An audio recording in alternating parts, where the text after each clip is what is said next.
Yes, people, welcome back to the 1894 podcast. I'm Hugh, and for a change, I've got Joe here with me. Our editor has decided to come on and do a slightly different video to usual with me. Instead of doing our usual reviews and previews and podcasts, we're trying to switch up the content, bring something new for you guys. So we're doing our 4 attacking transfer targets for the summer. 4 players we think either would fit in, or we've been linked to, or we would just like to see in City. So we're going to start off with the very first one. Someone I don't think we've been actually officially linked to yet, but it is someone that I would personally like to see. I think he's got split opinions as to who would like to see him there, who would not to. But it's Jack Grealish. He's this man from Aston Villa. He's tearing it up in the Premier League. He's got a lot of goals, a lot of assists, and I think he's a really good player. Joe, I believe you've got some stats for us on Jack Grealish. Tell the people what you found. I have found that we obviously know that he's the most fouled player in the Premier League. We know that one already because stats get wielded around like that. But in all competitions, I don't think they count friendlies in this one because I don't think any Premier League club had friendlies. But 9 goals, 10 assists in 28 games. That's quite a lot for he's an attacking midfielder, really, but he plays off the left. He's a big leader as well, Jack Grealish, isn't he? Yeah. He's kind of like single-handedly nearly got them into the Premier League, and he's kept them there. But he's just on a new big contract, so it would probably cost a huge amount of money for City to sign him, wouldn't it? Yeah, well, Villa are quoting, well, not Villa themselves, but the price tag being branded around is 100 million, which is, he's a good player, but he's not worth 100 million pounds. I'd say quite a lot of that is to do with the English tax. We know that if it's an English player, like just looking at an example of Harry Maguire, we know English players go for a lot more, sell for premium. You can get more. See, money this for is them. where I'm talking about split opinion. I think he's worth every penny of 100 million. Imagine throwing him into a team with a fully fit Aguero in action, scoring goals, De Bruyne, Foden, Sterling, these guys all in the same team. And the thing with Grealish is he's really versatile. He played the left wing, he can play attack and mid, he can play anywhere across the front, really. He's really versatile. And I think his goals and assist record would only increase hugely if he had the top players that City have around him, and under, of course, the coaching of the Pep Guardiola himself. He's proven to bring the best and even more out of top players. So I think he would be a fantastic fit for City. Do you not? He would definitely be a very, very good addition to our squad, and he'd be more of a. He would probably be. I know he's very, very good, but the players in his position is incredible. He'd be a squad player, maybe slightly more than a squad player, but I don't know. 100 million is a lot to pay for someone who's not going to be a guaranteed starter. It's not the sort of thing that us as a football club, City as a football club, we don't pay the big fees. Our highest record is what? Was Rodri our highest transfer record? Diaz, It was something like that. It's not astronomically high, like 100 plus. It's not the sort of signing we'd make.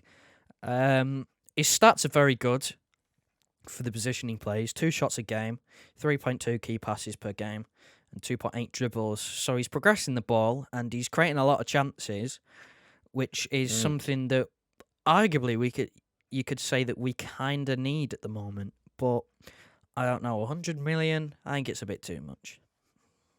Well, speaking of 100 million, we're gonna keep it at this price target because all these players that we're going to talk about would cost us in or around that target of 100 million, which would break our transfer record. Is Harry Kane, someone we were linked to very briefly in January, along with other strikers who I just do not want to see so much at City that we're not going to give them the airtime in this video. We won't speak about them. Harry Kane is someone we were linked to in January, as I said. He has some phenomenal stats, and we've seen him do it for years. I think he's 29 now, Harry Kane. He is a seasoned striker, out-and-out striker, but we've also seen him this season play deeper, and he's got plenty of assists as well. You got some stats on him, Joe. Let's hear them. I don't know about 29. He's 27. He does feel like he's 29 now. He has been around for quite a while. I will give you that one. He has been around for quite a while, but he's 27. 27? Oh, I thought he was older. That's 27-year-old Harry Kane. It's still fairly old considering, the play. I mean, his injury record isn't the best. We know that. He usually hits a big either ankle or I don't know. Usually it's his ankles that he rolls. He rolled both his ankles. There was a chance that he could have missed the game against us that we've just played, but he was fit for that. But he usually just pick up an injury, which is concerning, but it's a bit like Aguero. It's a risk that his record you have to be willing to take with 16 goals and 14 assists in 35 games is incredible. He's arguably the most complete striker because he's adding assists to his game now. The thing with Kane is he's been playing with Spurs his whole career now, his whole first team career really since he's come on the scene, and he's won nothing. He's won nothing, and he's too good a player. He's the England captain. He's too good a player to go his whole career and absolutely nothing with that kind of goals and assists. And similar to Grealish, can you imagine Harry Kane playing with the complete team that we have at City under Guardiola? De Bruyne slotting him through, the amount of goals he would pick up, the numbers are disgusting. How many goals Kane would pick up playing for City, and the thing once again that the price tag for Kane will be absolutely massive. We know Daniel Levy at Spurs is not an easy man to negotiate with, and I imagine City would have to pay through the nose to Kane. Yeah, don't disrespect the Audi Cup though. Come on. Pick up the Audi Cup. Yeah, Daniel Levy would probably want 150 to 200 for his prized asset, really. He's England captain. I think he'll be club captain once Lloris leaves, which, to be honest, I don't think he's got long left. I don't rate him as a goalkeeper. I think he's dodgy. He's got a mistake in him. But he takes a lot of shots per game, 3.7, which as a striker, you want them to be taking as many shots on goal as possible because they're the ones tasked with putting it in the back of the net. But his passing numbers are fairly high as well for a striker. We know he likes to drop deep now, but 1.5 key passes is not bad for a centre forward. He's essentially getting these numbers with just Son helping him. That's why he's had to drop deep because there's just not enough attacking options to help him out at Spurs. And listen, at City, he would have so many top players around him. And I'm sure there'll be plenty of other signings coming in that if Kane was to join, they would all be there. It would just be an unbelievable team. Can you imagine the aerial threat he would have as well? We've not had an aerial threat probably since Edin Dzeko left the club. And Harry Kane, considering the amount of crosses we put in all the time, it would be ideal to have an aerial threat in the 6-yard box or in the penalty box in general. And he would probably be better at getting his head on them than say someone like Jesus. And Jesus, I think, has his ups and downs. He's not an out-and-out striker, in my opinion. The goal return isn't good enough. Good player on his day, but Kane is the out-and-out striker that we do need, his type of player. And there's another person who has a similar position to him, or plays the exact same position to him, who we will talk about next. But just to finish off on Kane, I think he would add something to the team that we have not had in a long time, and is something we could really utilize. What do you think? Yeah, it's quite clear from the other targets that we have been linked to at striker that we're going for a different type of player. You know, Pep likes his sort of quick, nimble, agile, tippy-tappy players, technical, very good on the ball, very good at receiving the ball, giving the ball out wide. And it's clear from a lot of the players that we've been linked to that we're going a different route, and now we want someone who's a bit taller, a bit more of a threat in the air, in the box, from set pieces, and someone who's just going to put it in the back of the net, something that we've really struggled with in forward positions. We've been getting goals from midfield, but we do need more from the front three. Can I just add, myself and Joe aren't saying Harry Kane to come in as an Aguero replacement, because I think he adds something completely different to the team. He would bring a different attributes that Aguero possibly doesn't have, even though Aguero is his whole career has been a pretty complete striker. But Kane does add something, and he would bring plenty of goals. But sticking on the high transfer prices, we're moving on to the big dogs now, Joe. The man that I think every single City fan on this planet is desperate to see playing in a City shirt is Erling Haaland. I think is he 19 or 20 right now, Joe? Hang on, I find that. I'm pretty sure he's 20. Let's have a look. See. Right, he's 19 or 20. It doesn't matter. Either way, he's really, really young. He's really, really young. His goals return is unbelievable playing for Dortmund. And he is the complete striker. His dad played for City. We've seen photos of him in a City shirt. We've seen reports recently on Twitter and in the papers that City are reportedly making him their top target for the summer, and they be prepared to break the bank for him. I think he's got a release clause of something like 60 million, but it's not activated till the following year, till next year maybe. But either way, if I was Manchester City and you wanted to secure those goals next season and for this foreseeable future, you can get 10 years out of this guy. Like I said, you get him in, you spend your 110, 120 million, and open up the floodgates, mate. The goals are coming in. Can you imagine, similar to Kane, similar to Grealish, players like De Bruyne, players like Foden, slotting Erling Haaland through? I know you've got stats for him as well. We're going to get onto them now in a sec because they're outrageous. You can't look past them. But Erling Haaland, I've watched him myself many times. He's a joy to watch. He's not much of a passer. He's got a couple of assists, but this guy is. You put him in the box, you feed him the ball, he'll turn and he'll put it in the back of the net, and that is something we don't actually have at the moment, other than Aguero when he's fully fit. Haaland is the man you just put there, and he'll stick it in, and that's what you want. It's an unbelievable goal return. Tell us some of those stats. Yeah, I mean, the standout one is 32 goals in 31 games. It's more than a goal a game. It is absolutely incredible. You think of players like Kane, who you say very good in the box, in and around the penalty area, clinical finisher, gets you loads of goals. Haaland has that, but he has double what Kane has this season. It's absolutely It's insane. outrageous, mate.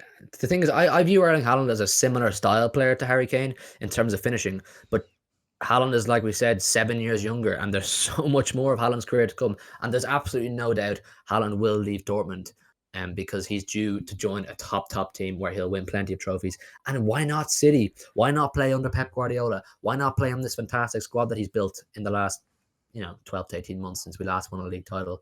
Become part of it, Erling. Join us, because we really, really want to see him in this team. The amount of goals and the amount of trophies. And I think if we sign someone like Erling Haaland, it will increase our chances of getting players like Foden to sign longer term deals, and Sterling and De Bruyne and these guys, because the project is there. It can be seen that there's a pathway to success, and the club are showing huge interest in top prospects, aren't they? Well, I mean, I said before we don't usually break the bank, but in some certain situations, like the one that we're in now, where we've got a lack of, fit, natural strikers, sometimes you have to get the best players in the position, or the best young players. Sometimes you have to, and I think what will help is Dortmund's league position. I'm almost 100% certain that after they drew the other day, they are still outside the top four, which means there's a chance that they'll have no Champions League football next season, which would be another reason for him to leave, because he's clearly a top player, and he's definitely deserves to be in a Champions League team. And I think if Dortmund don't get Champions League, which there's quite a high chance that happens, I think he leaves. And because he's, like you said, his release clause doesn't come until next year, which means realistically, if they want to get any money, they're going to have to sell in the summer, because that release clause is low. Exactly. This guy is worth way more than 60 million. And I think if City came in this summer and said, listen, we'll double it, we'll give you 120, we'll break our own bank. And I think the fact that it would be the first time City ever spend over 100 million a player, it shows to Dortmund that, Jesus, these guys mean business, and they're paying big bucks for him, because City are paying more than 60 million, which they've never done before, which is worth every penny. This guy's too good to not play Champions League, and he's too good to not be winning trophies every season, which is, he will do it wherever he goes, because his own return, like we said, 32 goals in 31 games is ridiculous with the players around him at Dortmund, who are a good team, but they're not Champions League standard, and they're not Premier League winning standard either, like we are. So get him in, and the goals will come. The next player has been a controversial topic with Manchester City in the last 7 or 8 months. He was linked with us. He wanted to come. It didn't happen. Legal disputes, contract problems, the whole lot. Lionel Messi. Joe, let's talk a little about Messi, because I know he's 33 now. He's getting on. It's not prime Messi by any means. But his stats, which we have here, we're going to tell you now, are still outrageous. Joe, do you want to go through them? I mean, what do you have to say about Messi that people don't already know? He is, in my opinion, he's the best player in the world. A lot of people say Ronaldo. Still. For me, it's Messi. I think he's still, if he's not the best, he's definitely one of the best in the world that there's ever been. His goal and assist numbers are, considering he's been injured, he hasn't looked like he's enjoying his football up until very recently, where there's been a smile on his face. 21 goals, 5 assists, 31 games. Pretty good, 26 contributions in 31 games, but 5.9 shots per game, 2.5 key passes a game, and 4.5 dribbles per game. He just does everything, and he kind of symbolises us as a football club, really. Small, technically very good attacking player.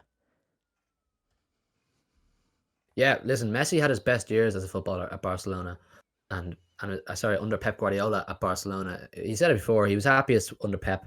So why not come back? Why not have one last hurrah with Pep, one last go of the Champions League, try and win a Premier League or two, and then maybe go to New York, a brother club in America, and live out the rest of your days there. But if Messi came to City, it's not just bringing in a top player or the best player, like you just said. You're bringing a brand with you. You're bringing the amount of money Messi would reel in for City from jersey sales, from sponsorships. The prices to sponsor Manchester City shirts or the stadium banners, right like that, would skyrocket. The amount of money you would just bring in general. It's not just an on the pitch investment, it's a whole club investment. And I think it's something that Sheikh Mansour has wanted to do for a long time. And he realizes now that Messi isn't particularly happy at Barcelona, that this is the time to strike and get him in. You know, all the signs are there. Get Aguero on a new contract. That's his best mate, Messi and Aguero. We've seen that before. They're best mates. His favorite manager he's ever played under, Pep Guardiola. The word was in August when Messi was hinted at coming to us that they were on the phone to each other, and Guardiola was like, "Yeah, it's sick here in Manchester. Come over and give it a go with me." I don't see why it couldn't happen. I think if he was going to stay at Barcelona, he possibly would have signed a new contract by now. They're playing PSG in 2 days' time in the Champions League. I think if they don't win the Champions League this year, that has to be curtains for Messi's career at Barcelona, because they're at the very start of a rebuild of their squad and bringing in new players and academy players for the future, for the next 10 years, because Barcelona will undoubtedly be back at the top of European football very soon, because they're such a massive club. It's impossible for them not to be. But Messi is possibly too old to be part of that. So why not come to Manchester City, a club with fully top established players who are on a success path right now and will win trophies, no doubt. Join that and make it even better and finish out your career on a high under your favorite manager with your best mate. Possibly not the best weather, but there you go. You can't have it every way. Joe, what do you think about Messi coming to Manchester City, just to finish off? If he's serious about wanting to win another major trophy, whether it be a league title or a Champions League, a European trophy, then he needs to leave. I can't see Barcelona winning another league title, or especially Champions League, for another 5-6 years. They've a lot of deadwood in that squad, a lot of old players, and I can't. If he wants to not progress his career, but if he wants what's best for him as an individual and winning things, he needs to go somewhere else, because Barcelona, you saw they've been knocked out of, I think it's the Copa del Rey, or did they lose the first leg of that to Sevilla? But they're not having a good time right now. I don't particularly rate Koeman as a manager. I think him saying that he wants to go to America at some point works really well with, obviously, the CFG. So, I mean, it's a dream come true. Being able to say that arguably the best player of all time has played for our football club is, it's what dreams are made of. Exactly. And I think that is a great note to finish the video on. We've given you 4 of our transfer targets. Joe isn't Grealish's biggest fan, but I am, so I want him in. Kane, I would like to see it at City, but I don't know about that one. Haaland is possibly more realistic. Me and Joe would equally love to see him at City. And Messi, he's just Messi, isn't he? We'd absolutely love to see him at City as well in a City shirt at some stage, hopefully next season. We're going to wrap it up there. Thanks a million for watching. We've just hit 100 subscribers, the big 100 in 2 weeks. Thanks a million for that. We really, really appreciate it. So do like the video. Do subscribe if you're new, and we will see you in the next one.